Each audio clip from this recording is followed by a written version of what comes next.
On a windswept night in the Texas plains, veteran Daniel Harris thought he had bought nothing more than a dead oil field, just rusted rigs and broken pipelines swallowed by sand. But when his German shepherd, Scout, froze at the mouth of a collapsed drilling tunnel, his growl shattered the silence of the desert. What lay beneath wasn't oil or fortune, but evidence of a crime powerful enough to ignite a storm of greed, betrayal, and survival. Within hours, Daniel and Scout would be thrust into a battle that tested faith, courage, and the bond between man and dog. This is a story of loyalty, redemption, and a miracle buried in the dust. Before we begin, tell me where you're watching from. Drop your country in the comments so we can see how far this story travels. The Texas plains stretched out in endless horizons, a land where the wind seemed older than the mountains and harsher than time itself. On that late autumn afternoon, the sky was a heavy slate gray, dust clouds rolling across the barren expanse like an army of ghosts. The sun, veiled by thin veils of grit, threw a copper sheen over the rusted oil rigs that dotted the land, their skeletal arms rising like the carcasses of forgotten giants. The air carried a biting dryness, the kind that cracked lips and burned lungs, a constant reminder that this was a place where nature ruled with an unforgiving hand. Into this desolation rolled a battered Ford pickup, its suspension creaking in protest as it bounced over the dirt road leading to the abandoned oil field. Behind the wheel sat Daniel Harris, a man in his early 40s whose life was etched with the scars of war. His face was angular and stern, the kind of face carved by sleepless nights and decisions made in the shadows of gunfire. He wore his short dark hair trimmed close, but streaks of gray threaded through his temples like silver rivers, betraying the years and burdens carried too young. His jaw was strong, shadowed by a neatly kept beard, not so much a style as a shield, and his eyes were a weary blue, eyes that had seen too much, lost too much, and never truly rested.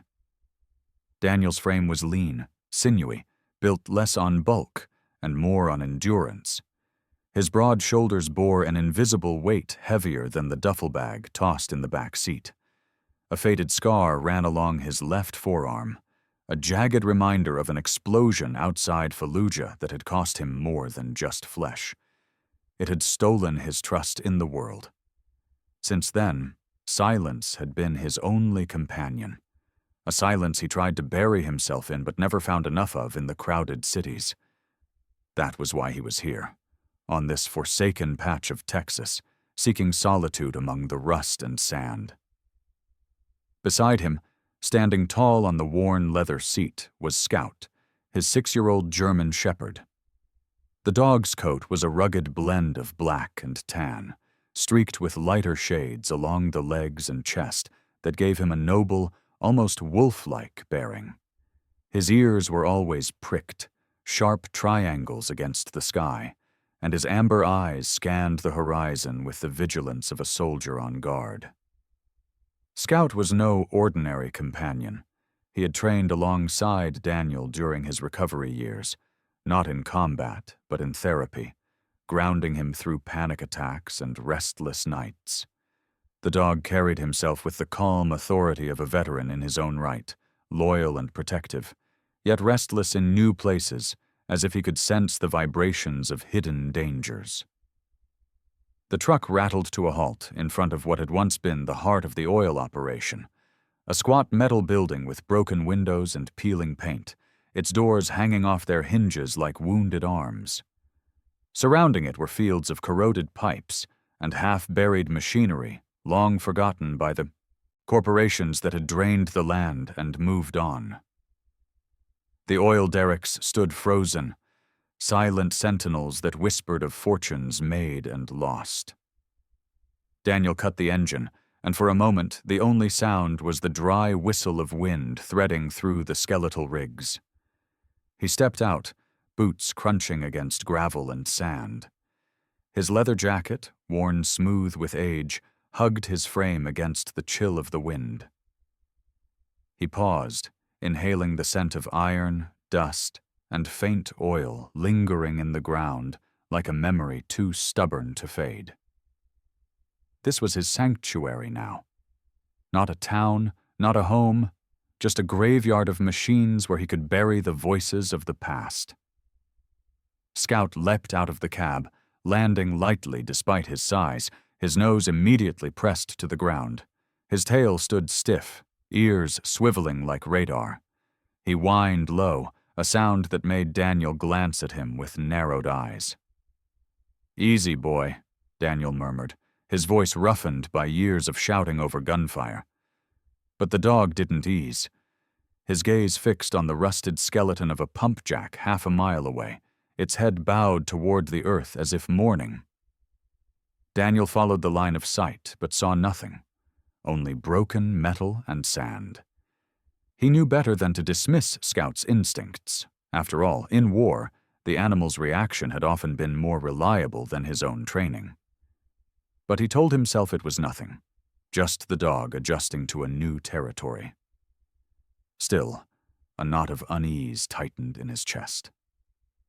The man moved toward the main building, each step echoing in the hollowness around him.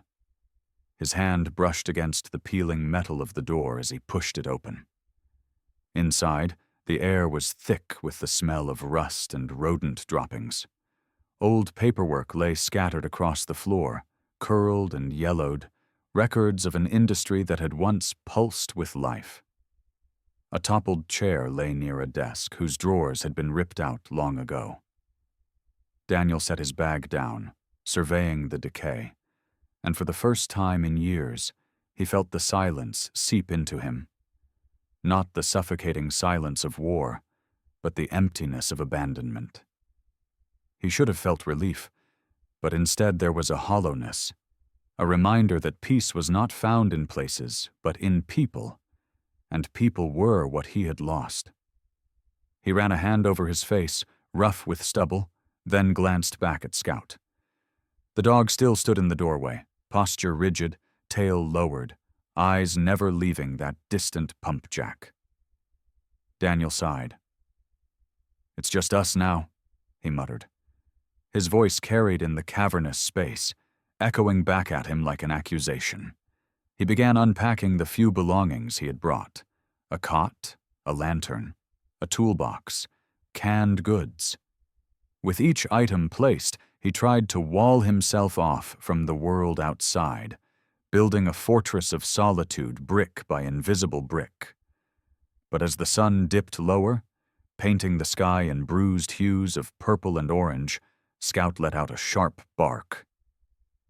Daniel flinched, his hand instinctively reaching toward the pocket where a knife rested. He walked to the doorway, following Scout's tense posture toward the dying light. There was nothing, only the wind whipping through the towers and scattering sand across the desert floor. Yet Daniel caught it too, faint but unmistakable, the scent of burning, like oil mixed with wood smoke, carried on the breeze. His chest tightened. He stood still for a long moment, gaze locked on the horizon where the rigs bent like crooked crosses. Scout growled again, and Daniel felt the weight of his past pressing against the fragile silence he had come here to claim. Maybe the oil field wasn't as empty as the papers had promised. Maybe solitude had never been his to buy. Night fell quickly over the Texas plains, the desert air shifting from blistering heat to a chill that gnawed at the bones. The horizon glowed faintly with the dying embers of the sun, but the oil field itself was swallowed in darkness, its rusting derricks and skeletal rigs casting jagged shadows under the pale light of a rising moon. The wind picked up, whistling through broken pipes and hollow tanks, making the place sound alive when it should have been dead. Daniel Harris sat at a small folding table inside the main building, the lantern he had lit throwing uneven circles of gold against walls stained with oil and time. He had spent the day clearing out debris, forcing some order into the chaos of the abandoned site. But the silence had been oppressive. Scout had not relaxed once since their arrival. The dog paced restlessly, claws tapping on the concrete floor, his ears twitching at every groan of the wind. Every so often he would halt, his gaze fixed out the shattered windows toward the fields of rusting machinery. Daniel had told himself it was just instinct, a dog's natural response to unfamiliar scents and shapes. But deep down, he knew Scout was rarely wrong. At midnight, the first sign came. Daniel had been drifting into uneasy half-sleep when Scout stiffened beside him, a low growl vibrating in his chest. The man's eyes opened immediately. Soldiers never truly slept deeply, and he reached for the knife strapped to his belt. Scout's gaze was locked on the far side of the field, where one of the towers leaned precariously, its rusted skeleton catching faint moonlight. For a heartbeat, Daniel thought he saw nothing unusual. Then it came. A flicker of light. Not lightning, not the glow of stars, but the brief shimmer of something man-made, a reflection that disappeared as quickly as it appeared. Daniel rose silently, his boots barely whispering against the floor. He moved to the broken window, peering out, the desert air cold on his face. He scanned the shadows of the rigs, his breath fogging the glass. There it was again. A flash, like the weak beam of a flashlight darting across the skeletal structure of the pump jack. "Someone's here," he muttered under his breath, voice low and gravelly. The sound that followed was worse, the faint but distinct clang of metal on metal. It carried on the wind, hollow and eerie, as though someone was working the machinery that had not moved in decades. Daniel's gut tightened. Machines didn't move themselves, and this place was supposed to be abandoned. He motioned Scout to his side. The dog pressed close, muscles taut, tail stiff as a board. His amber eyes gleamed in the lantern's dim light, a predator's focus. Daniel pulled on his jacket, the leather creaking, and slipped outside into the night. The air was sharper now, the wind carrying sand that scratched at his face. He moved cautiously, each step calculated, his boots crunching softly on gravel. The oil field was a labyrinth of forgotten industry, and the deeper he walked into it, the more it felt like entering a graveyard of giants. Scout padded silently beside him, nose low, body quivering with tension. As he approached the derelict tower, Daniel caught movement, too quick to identify clearly, but enough to know he wasn't imagining things. He stopped, crouched behind a half-buried pipe, and waited. His breath slowed, his heartbeat steady, just as it had been during nights in hostile territory. For a moment, there was only the moan of the wind and the occasional creak of metal strained by time. Then, unmistakably, a figure moved across the rig, silhouetted against the moonlight. The person was tall and lean, their posture cautious but hurried. A hood covered their head, casting shadows across their face, but Daniel caught glimpses of pale skin and thin arms. The figure carried something metallic, a small tool bag that clinked with each step. The sound echoed unnaturally in the empty night. Daniel narrowed his eyes, watching. Whoever it was, they knew their way around machinery. The stranger crouched near the rig's base, pulling at a rusted panel with deliberate precision. Scout growled, a deep rumble that broke the night's fragile silence. The figure froze, head snapping up, eyes glinting in the dark. For the first time, Daniel saw the face. It was a woman. She was in her 30s, perhaps younger, her features sharp and weathered by hardship. Her skin was olive-toned, sun-browned, the complexion of someone who had lived too long under harsh skies. Strands of black hair escaped from beneath her hood, whipping across her cheekbones in the wind. Her frame was slender but wiry, strength hidden beneath her lean build. What struck Daniel most was her eyes, wide, dark, and filled with both defiance and fear. This was not someone trespassing casually. She looked like a cornered animal, ready to lash out or flee. The woman straightened slowly, holding her tool bag close to her chest as if it were a lifeline. Daniel stepped from the shadows, his presence deliberate, his silhouette unmistakable under the moon. Scout stood at his side, hackles raised, teeth glinting. "Who are you?" Daniel's voice carried low but firm, honed by years of command. The woman stiffened, her jaw tightening. For a moment she seemed poised to run, but the weight of Scout's gaze held her in place. She lifted her chin, defiance flashing across her features. "My name doesn't matter," she said, her voice husky, tinged with an accent he couldn't place exactly. Perhaps Mexican, perhaps Central American. "This place is not yours to claim." Daniel's eyes hardened. "I bought it. Bank auction. That makes it mine." The woman's laugh was bitter, hollow. "Paper doesn't change the ground. It doesn't erase who was here before." For a moment, the wind filled the silence between them, scattering sand across their boots. Daniel studied her carefully. The calluses on her hands, the way she gripped the bag. It told him she was no drifter. She had been working here, maybe for a while. But why? The rigs had no oil left. The company had stripped the land bare years ago. "You've been living here," he said slowly, piecing it together. Her dark eyes flickered but didn't answer. Instead, she took a step back, her body taut, ready to spring like a cat. "Stay away." "I don't want trouble," Scout barked sharply, the sound echoing off the towers. The woman flinched, then turned and bolted into the shadows, her footsteps fading against the clang of rusted metal. Daniel didn't chase her. He stood rooted, eyes narrowing as the night swallowed her form. Scout whined low, uneasy, as if urging him to pursue. Daniel only shook his head. "We'll see her again," he murmured. The desert had ways of binding lives together, and he knew this encounter was only the beginning. As he turned back toward the main building, the silence pressed heavier than before.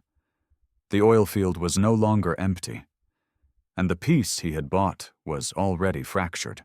The following morning dawned dry and merciless, the Texas sun rising like a furnace behind a veil of dust.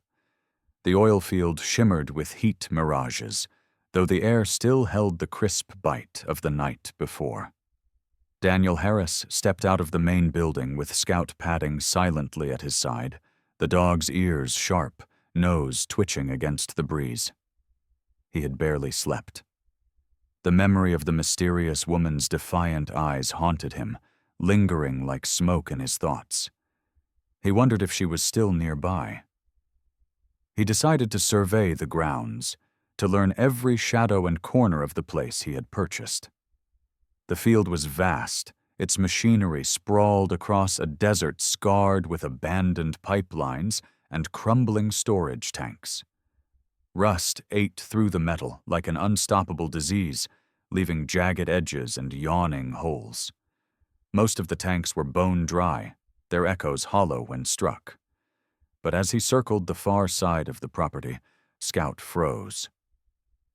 The dog's body stiffened, hackles rising, a growl rippling through his chest. Daniel slowed, hand brushing the knife on his belt. Scout's nose pointed toward one of the massive cylindrical oil storage tanks, its iron belly split by rust but still intact enough to conceal shadows. Daniel approached cautiously, boots crunching gravel, his eyes narrowed. He pressed a hand against the tank's warm surface. At first, there was nothing but silence, then, faintly, a cough.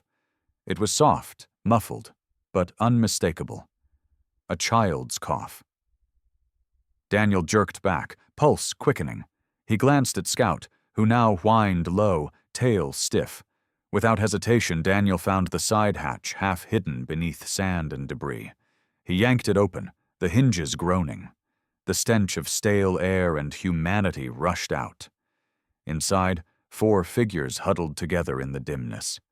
The first was a man in his mid-30s, broad-shouldered but worn thin by exhaustion. His face was angular, with a strong jaw darkened by several days' growth of beard. His hair, black and unkempt, fell across a forehead lined by stress.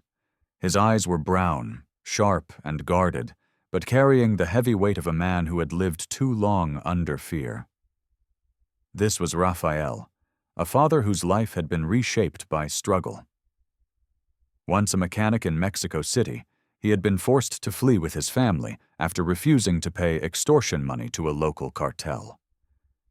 His pride and defiance burned beneath his quiet exterior. But so did desperation. Beside him was his wife, Isabella, a woman in her early 30s with a slender build and a grace that remained even in hardship. Her long dark hair was braided loosely over one shoulder, her skin sun-bronzed, her cheeks hollowed from weeks of hunger. Her eyes, dark as obsidian, carried resilience but also a mother's constant fear. She clutched a girl against her chest, her daughter, Camilla. Camilla was perhaps 8 years old, a thin child whose frail frame seemed almost too light for her mother's arms. Her skin was pale beneath the dirt, her lips tinged faintly blue from lack of oxygen. Each breath rattled in her chest, wheezing harshly with the unmistakable signs of asthma.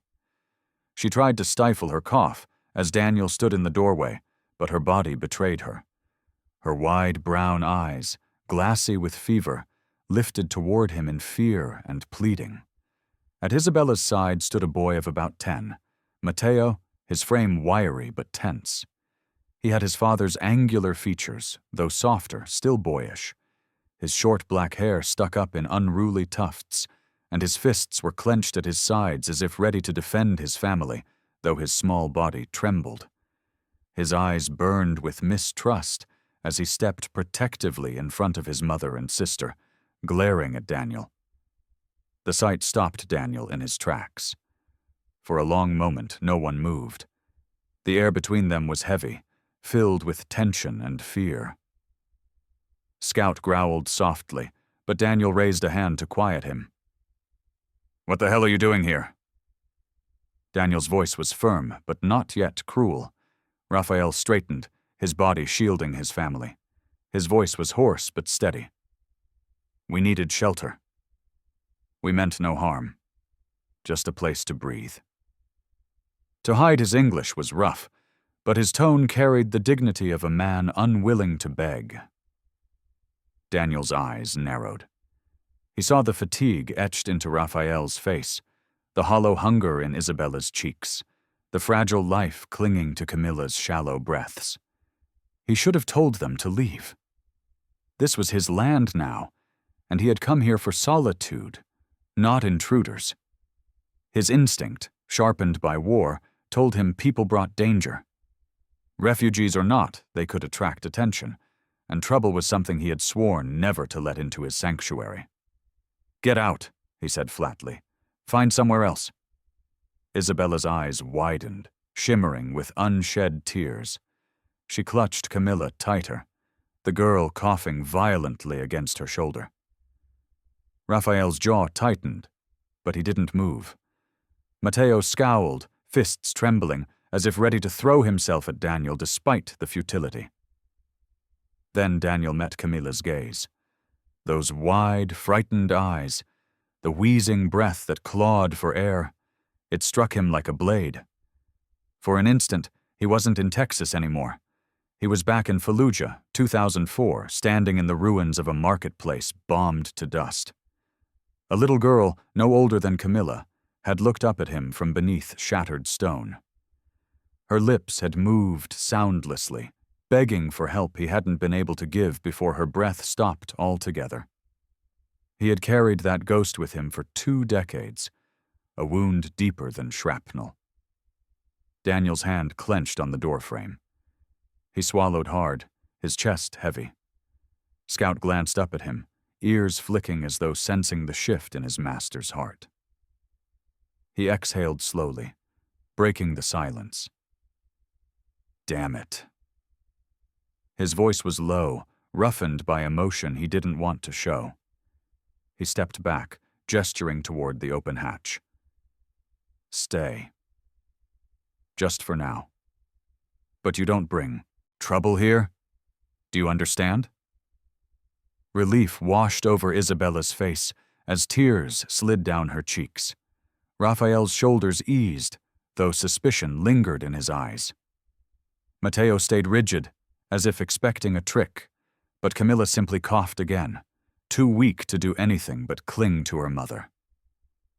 Daniel turned away sharply, masking the turmoil in his chest. He told himself it was temporary. Just a night, maybe two. But deep down he knew the desert did not deal in coincidences, and these people would not vanish as easily as he wished. As he walked back towards the main building, Scout padded at his side, glancing back at the family with a soft whine. Daniel muttered under his breath, almost to himself. Peace was never simple. The oil field's silence had cracked further, and Daniel knew it would never close again. The night pressed heavy over the oil field, the desert air humming with unease. Daniel Harris leaned against the doorway of the main building, staring out across the expanse of rusted rigs and hollow storage tanks. Inside, Raphael and Isabella kept their children quiet, whispering words of comfort, but Daniel could still hear the faint rasp of Camilla's breathing. Scout lay near the entrance, his body coiled, ears flicking toward every sound beyond the wind. The dog had not relaxed since the family's discovery, and now his growl vibrated low, like a warning before the storm. Then headlights cut through the darkness. A pair of vehicles crawled toward the property, their beams sweeping across the rusting skeletons. Daniel stiffened, every muscle tightening with the old instincts of a soldier. He recognized the type. Black SUVs, heavy frames, windows tinted dark. These were not lost travelers. They moved with intent. The trucks rolled to a stop just beyond the collapsed pump jack. Doors slammed. Men stepped out, half a dozen at least, spreading in a practiced formation. They carried rifles slung casually over their shoulders, but there was nothing casual in the way they scanned the shadows. At their center was Miguel Ortega, the kind of man Daniel had seen far too often in war zones, a commander cloaked in the arrogance of unchecked power. Ortega was in his late 30s, tall with a broad chest that strained against a fitted leather jacket. His face was all sharp planes and cruel lines, framed by a neatly trimmed black beard streaked faintly with gray. His eyes, dark and unyielding, carried the weight of violence done without hesitation. A scar cut across his left cheek, pale against his olive skin, the kind of mark that made him more menacing, not less. He had been shaped by brutality and risen through it, a man who commanded through fear. Beside him walked Javier Cruz, his lieutenant, shorter and leaner, with a hawk-like nose and thin lips perpetually curled in disdain. Javier's shaved head gleamed under the moonlight, and a serpent tattoo curled around his neck. Unlike Ortega, his menace was twitchy, unpredictable, the type that struck without thought. He gripped his weapon tighter than needed, a man eager to prove himself. Daniel's jaw clenched. He didn't need explanations. He knew exactly what these men were, cartel enforcers. The oil field, empty and forgotten, was the perfect staging ground for illicit shipments, hidden from law enforcement by distance and decay. Scout barked sharply, the sound exploding into the night. Immediately the men pivoted, rifles rising, eyes narrowing toward the sound. Ortega lifted a hand, calm, measured, and the others froze. His voice was smooth but carried steel. "Whoever is here, step out." Now Daniel weighed his options. He could slip back into the shadows, let the men search, and hope they left. But inside the tank was a family who had already been hunted. These men weren't just trespassers. They were predators. He stepped forward, Scout pacing at his heel, the lantern light spilling across his weathered face. "This is private property," Daniel called, his voice steady. "You've got no business here." Ortega's gaze sharpened, a slow smile tugging his beard. "Private property?" His English was laced with a thick accent, but fluent. "This land belongs to no one. The company abandoned it years ago." He gestured lazily at the field. "And we have plans for it." Daniel's hand itched toward his knife, but he kept his stance relaxed, projecting calm. "I bought it. Bank auction. That makes it mine." The cartel leader chuckled, shaking his head. "Paper is worthless out here. Law does not come this far." "Only strength," his eyes flicked toward Scout, who growled deep in his chest. A fine animal. Loyal, but even loyalty can die with a bullet behind Ortega. Javier shifted, his eyes scanning the shadows of the tanks. "Boss, someone's been here." "Look."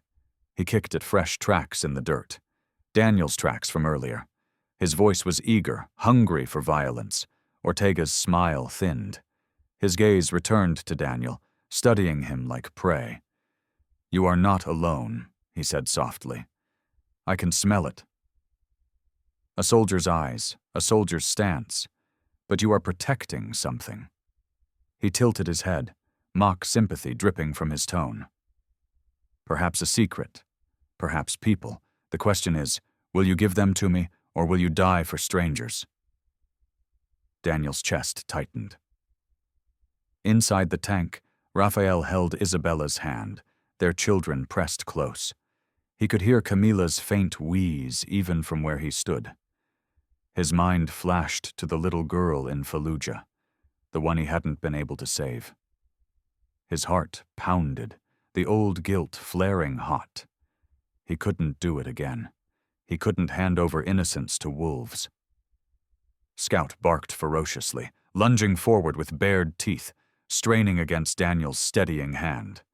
Ortega's men tensed, fingers brushing triggers, but the leader raised his hand again. "Calm," Ortega said smoothly. His eyes never left Daniel. "You have until sunrise to decide. We will take what we came for. If the people you hide are given freely, you may walk away alive. If not," he shrugged, a predator's indifference, "we burn this place with all inside it."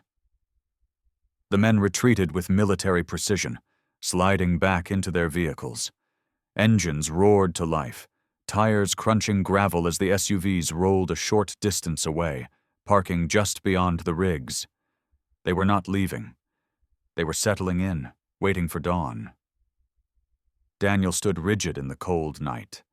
Scout pressed close against his leg, the dog's growls vibrating like a warning drum. He felt the weight of the choice before him, heavier than any battlefield decision he had ever made. The war he thought he'd buried had found him again, not with uniforms and flags, but with shadows and blood. He turned, back toward the main building, his face carved in grim lines. He already knew his answer. The dawn broke without sunlight. Instead, the horizon dissolved into a wall of ochre and rust, the desert sky swallowed by a storm born in the far reaches of the plains. The wind howled with a feral voice, carrying waves of sand that struck like daggers against metal and skin alike. It was the kind of storm that erased the horizon, that buried roads, towns, and memories under its suffocating weight. Daniel Harris stood at the edge of the main building, his jaw clenched as he watched the storm surge forward. Scout pressed close to his leg, ears flat, eyes narrowed against the gusts already clawing at the field. Inside, Raphael and Isabella clutched their children, eyes wide as the roar grew louder, drowning out every other sound. The cartel SUVs idled at the edge of the rigs, their dark shapes now ghostly outlines through the haze. Ortega's men shouted orders, their voices carried away by the rising wind. The storm did not care for ultimatums or threats. It would swallow them all indiscriminately.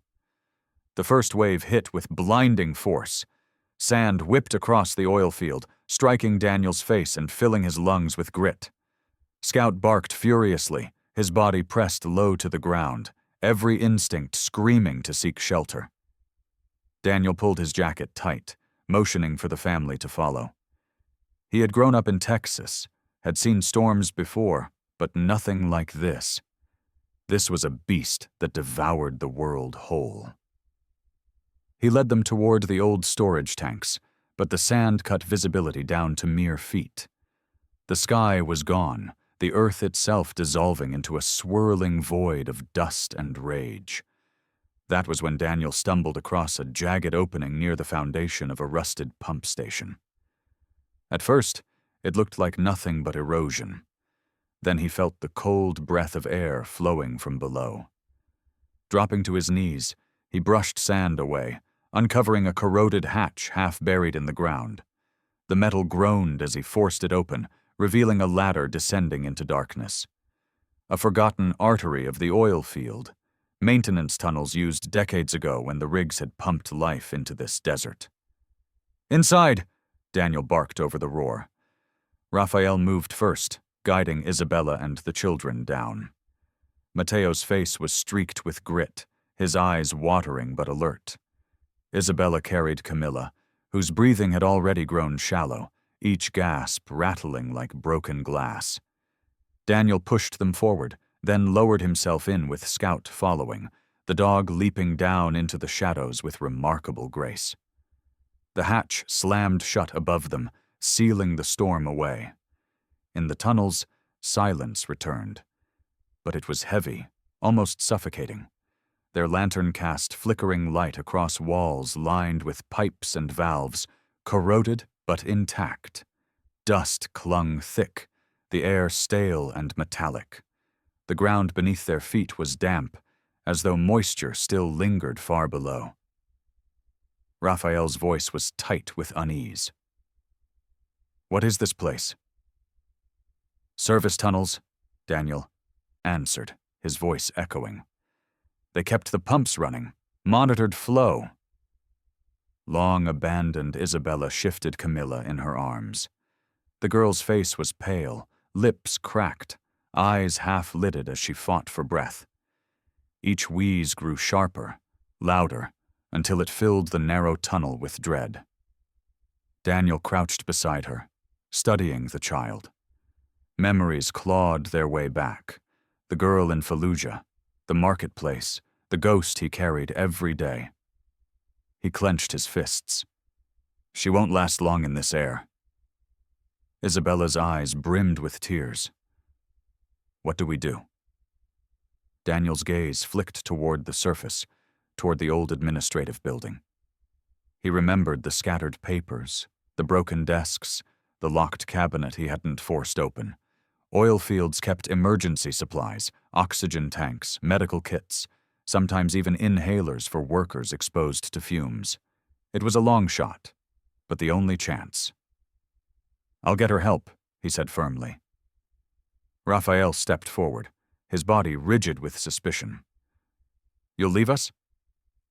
Daniel met his eyes, the two men locked in silent battle. "If I don't, she dies." Raphael's jaw worked, but he said nothing. Finally, he gave a short nod, though his hands trembled as he touched Camilla's hair. Daniel straightened, his face set in grim lines. He turned to Scout, the German shepherd already poised at his side, ears pricked. The dog's fur was matted with dust, his amber eyes gleaming in the dim light, but he radiated determination. "Stay with them," Daniel whispered. Scout whined softly, reluctant, but obeyed, settling near Mateo with his body coiled like a guardian. Daniel climbed the ladder, bracing against the hatch. When he shoved it open, the storm roared back, sand clawing into the opening. He pulled his jacket over his mouth and forced himself into the chaos. The oil field was unrecognizable. Every rig, every pipe, every tank was half swallowed in a maelstrom of dust. Ortega's men were nowhere in sight, their vehicles reduced to vague hulks blurred by the storm. Daniel pushed forward, each step a battle against the wind that threatened to knock him flat. He reached the main building, its frame shuddering under the storm's assault. Forcing his way inside, he tore through the debris. Drawers, cabinets, shelves. The storm rattled the walls as he searched desperately. Finally, in a locked steel case buried beneath rusted equipment, he found it. A box marked Medical Emergency. He smashed it open with a crowbar. Inside, dust-coated vials, bandages, a cracked oxygen mask, and, miraculously, an inhaler. Daniel's chest loosened. It might still work. He shoved the supplies into a bag and turned back towards the tunnels. But as he stepped into the storm again, a figure loomed through the haze. Not Ortega, not Javier. Someone else. It was the woman he had seen 2 nights ago, the one with the sharp eyes and wiry frame. Her hood whipped back in the wind, revealing her sun-darkened skin, high cheekbones, and black hair plastered to her face with grit. She clutched a canvas sack close to her body, her eyes burning with the same mix of fear and defiance. For a moment, they stared at each other, 2 survivors caught in the storm's fury. She raised her voice, barely audible above the roar. "You think you own this place, but you don't know what's buried here." Daniel wanted to demand answers, but a surge of sand forced him to shield his face. When he looked again, she was gone, swallowed by the storm, leaving only her words echoing in his mind. He forced his way back to the hatch, nearly blinded, and dropped into the tunnels again. Raphael and Isabella rushed forward as he opened the bag. "Here," he said gruffly, handing over the inhaler and the oxygen mask. Isabella pressed it to Camilla's lips with trembling hands. For a terrifying moment, nothing happened. Then the girl inhaled, shallow but stronger. The rattle in her chest eased slightly, her lips losing their bluish tint. Relief broke across Isabella's face as she clutched her daughter, tears cutting streaks through the dust on her cheeks. Daniel leaned against the tunnel wall, his heart pounding, the woman's words lingering like a curse. "You don't know what's buried here." The storm howled above them, rattling the earth, but Daniel knew the real danger was not in the wind. It was in the secrets that lay beneath their feet. Secrets someone was willing to kill for. The sandstorm roared above like an unending avalanche of grit and fury. But inside the tunnels the silence pressed down in a different way. Tense, suffocating. Daniel Harris crouched near the ladder, the emergency medical box still clutched in his hands. Camilla's shallow breaths had steadied somewhat, thanks to the inhaler he had recovered. But the child remained weak, her chest rising and falling with fragile effort. Isabella cradled her daughter protectively, whispering prayers in Spanish, her dark hair falling loose across her tear-streaked face. Raphael sat nearby, jaw tight, his brown eyes never leaving Daniel, as if weighing whether to trust this scarred American soldier who had saved his little girl. Mateo lingered close to Scout, the boy's small hand resting nervously on the dog's fur, taking comfort in the shepherd's steady warmth. Daniel leaned his back against the tunnel wall, his weary blue eyes scanning the shadows. He could still hear the storm battering the surface, but beneath it, faintly, came other sounds. Boots crunching against gravel, muffled shouts carried through the vents above. Ortega's men were still out there, and the storm had not driven them away. It had only given them cover. "Stay here," Daniel said, his voice low but steady. His words were more command than request. He set the medical box down near Isabella and glanced at Scout. The German shepherd, 6 years old and battle-trained in his own way, stood immediately, ears pricked, amber eyes gleaming in the lantern light. His powerful frame quivered with anticipation. Daniel gave a short nod, and the dog understood. Climbing the ladder, Daniel shoved open the hatch. Sand slammed into him immediately, stinging his skin, searing his throat with dust. He pulled his jacket tighter and pressed low against the ground, Scout slipping through the opening beside him. The oil field was a blur of shadows and storm, but through the haze he caught sight of movement. Ortega's men, rifles slung, searching systematically through the wreckage of the rigs and storage tanks. They were close. Too close. Daniel slipped into the darkness, his body moving with the economy of a soldier who had done this before. The storm cloaked his steps, his figure melting into the machinery's jagged silhouettes. Scout padded at his side, silent now, his powerful body coiled like a spring.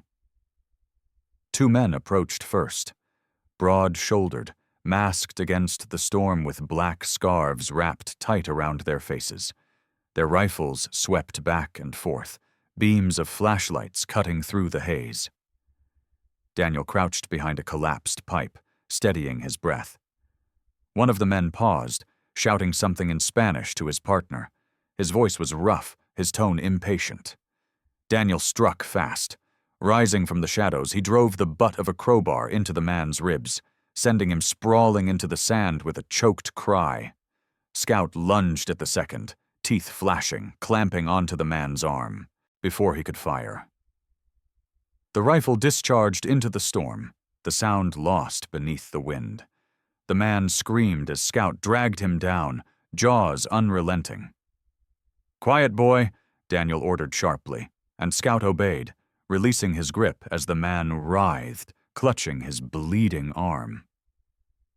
Daniel kicked the rifle away, vanishing again into the chaos before more came. He knew better than to stay still. In the storm, movement was survival. Further across the field, through sheets of sand, Daniel saw the faint glow of another flashlight. 3 men this time, one tall and thin with a hawk-like nose that marked him unmistakably as Javier Cruz. His snake tattoo curled along his neck, partially visible beneath the scarf pulled over his mouth. Javier moved with jittery energy, his rifle jerking toward every shadow. Unlike Ortega, who carried menace with calm, Javier was unpredictable, restless, volatile. Daniel crouched behind the shell of an old compressor, watching. He could hear Javier's voice, sharp and cutting. "They're here." "Someone is here. I saw tracks by the tanks." His Spanish was rapid, but Daniel's years abroad gave him enough to understand. Javier's tone carried both eagerness and rage, like a predator desperate to prove himself. Daniel weighed his options. Direct confrontation would end badly. 3 armed men in close quarters. But fear could be just as powerful as bullets. He picked up a loose chunk of rusted metal and hurled it into the shadows opposite his position. The clang rang out sharply, swallowed quickly by the storm. Instantly, Javier swung his rifle toward the noise, shouting commands. His men fanned out, one stumbling blindly into the sand while the other followed. Their focus shifted. Daniel slipped behind them, moving like a ghost. He struck the last man hard, yanking him backward into the darkness before he could cry out. A quick strike to the throat dropped him, silent. Scout growled low, circling, his teeth bared at the others, but Javier was sharper than Daniel had hoped. He swung back suddenly, catching sight of Scout's amber eyes in the dark. He fired, the muzzle flash exploding like lightning. Sand erupted nearby as Scout dodged, growling, the bullet missing by inches. Daniel lunged forward, knocking Javier's rifle aside, the 2 men crashing into the sand. They grappled, Javier's thin but wiry frame straining with vicious strength. His eyes were wild above his scarf, rage twisting his features. Daniel's fists struck hard, years of combat flowing back like instinct. He landed a blow that sent Javier reeling, but not before the lieutenant clawed at his jacket, ripping a gash across Daniel's side with a concealed knife. Pain flared hot, but Daniel ignored it. He shoved Javier away, retreating into the storm with Scout at his side. He couldn't afford to be caught. Not yet. From the distance came Ortega's voice, calm but commanding, cutting through the chaos. Find them. The storm will not last. Forever, Daniel pulled back toward the hatch, blood seeping into his shirt, grit burning in the wound. Scout pressed against his leg, steady and loyal. Together they vanished back into the tunnels, sealing the hatch behind them. Inside, Raphael and Isabella rushed forward. Isabella gasped at the blood, but Daniel waved her off, setting the medical box firmly down. "She's still breathing?" he asked, his voice hoarse. Isabella nodded through tears, holding Camilla close, the girl's breathing steadier now but still shallow. Relief swept over Daniel like a tide. But Raphael's face had hardened, his jaw set. He had seen the rifles above, heard the muffled shouts. "They know we are here," he said grimly. Daniel sank against the wall, his eyes dark with determination. "Then we'll make sure they don't find you." The storm raged above, but the true battle had only begun. The storm had passed, leaving behind a battered silence. The desert lay blanketed in dunes of freshly shifted sand, reshaping the oil field into something unrecognizable. Towers of rust leaned against the horizon like wounded soldiers, their shadows stretching long under the pale morning light. The acrid scent of gunpowder lingered faintly in the air, mingling with dust and oil. Daniel Harris stood at the tunnel's entrance, blood drying on his side where Javier's knife had cut him, his body stiff but unbroken. Scout sat at his heel, ears erect, amber eyes scanning the horizon with tireless vigilance. Inside the tunnel, Raphael and Isabella gathered their children. Camilla slept now, her breathing steadier after the inhaler and oxygen mask, her small chest rising with fragile rhythm. Mateo hovered protectively near his sister, though his youthful eyes lingered on Daniel with a strange mixture of suspicion and admiration. For the boy, Daniel had become something more than a stranger. He was a wall between them and the storm of violence above. The sound came suddenly. Engines, multiple, not like the cartel's sleek SUVs. These had the grumble of government vehicles, the steady discipline of authority. Dust plumes rose along the cracked road leading to the field. Daniel's lips tightened. He had been waiting for this moment. During his first night in the main building, when he had scavenged supplies, he had found the broken remains of a communications array once used to monitor drilling operations. While the family huddled below during the storm, Daniel had taken the risk to climb to the surface and splice the wires into an old military radio he kept from his service days. With the faint crackle of static, he had sent out a short distress code, a soldier's cry across the void. He had not known if anyone would hear. But now, headlights glowed across the desert like the answer to an unspoken prayer. The cartel men scrambled first. Ortega barked orders in Spanish, his deep voice calm but edged with fury. Miguel Ortega, with his scarred face and eyes like polished stone, did not panic, but his men were less disciplined. Some shouted, others raised rifles toward the road. Beside him, Javier Cruz snarled, clutching his bloodied arm from where Scout had torn him earlier. His serpent tattoo glistened with sweat, his face twisted with rage. "We kill them now," he hissed, but Ortega silenced him with a single look. Moments later, the convoy arrived, olive-drab trucks and black and white SUVs emblazoned with the seal of the U.S. Border Patrol fanned out across the sand. Armed agents spilled from the vehicles in practiced formation, rifles at the ready. At their head was Agent Thomas Rivera, a man in his mid-40s with a square jaw, close-cropped salt-and-pepper hair, and steady brown eyes.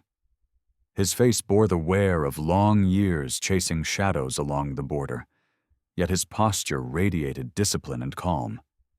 He was broad-shouldered, clean-shaven, his olive-toned skin weathered by sun and duty.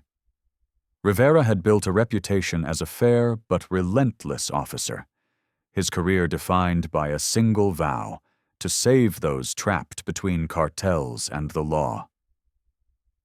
"Drop your weapons," Rivera's voice thundered across the desert. His agents fanned out, rifles locking onto Ortega's men. The storm had stripped the cartel of advantage. Here, in the clear light of day, they were no longer hunters, but prey. Ortega's dark eyes narrowed, his hand flexing near his holster. For a moment, Daniel thought he would defy them, unleash blood and fire in one last stand. But then Rivera stepped forward, his gaze locked on Ortega's with a steady, unyielding weight. Silence stretched between the two men, one carved by power in the shadows, the other by law under the sun. Finally, Ortega raised his hands slowly, his men following in reluctant submission. Javier spat onto the sand, hatred blazing in his eyes, but even he obeyed. Scout barked once, sharp and decisive, as if confirming the victory. Agents moved quickly, securing weapons, cuffing the cartel enforcers, and loading them into trucks. Ortega was the last to be taken. As they pulled him away, his gaze found Daniel. The scarred man's lips curled in something between a sneer and a promise. Daniel held the stare, unflinching, until Ortega was shoved into the back of an armored vehicle. Rivera approached Daniel, his boots crunching against the sand. "You the one who sent the signal?" he asked, his voice measured but not unfriendly. Daniel nodded once. "Old antenna." Still had enough life left, Rivera studied him, taking in the blood on his side, the dog at his heel, the wary family emerging slowly from the tunnel behind him. His gaze softened slightly at the sight of Camilla in Isabella's arms. "You saved them," he said quietly. Daniel's tired blue eyes flickered. "No," he muttered. "She saved me." His gaze dropped to Scout, whose tail wagged faintly as Camilla reached out a thin hand to brush his fur.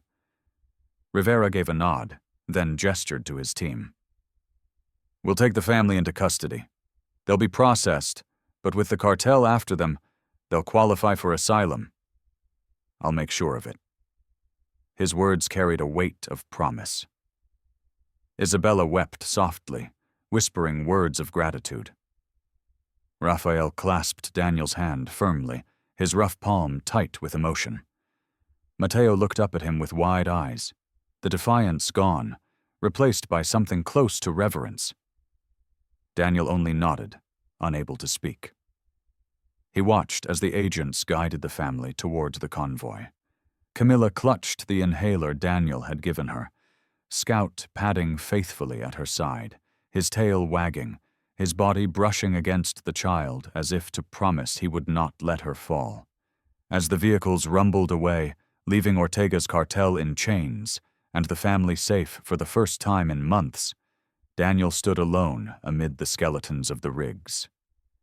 The silence that returned was different.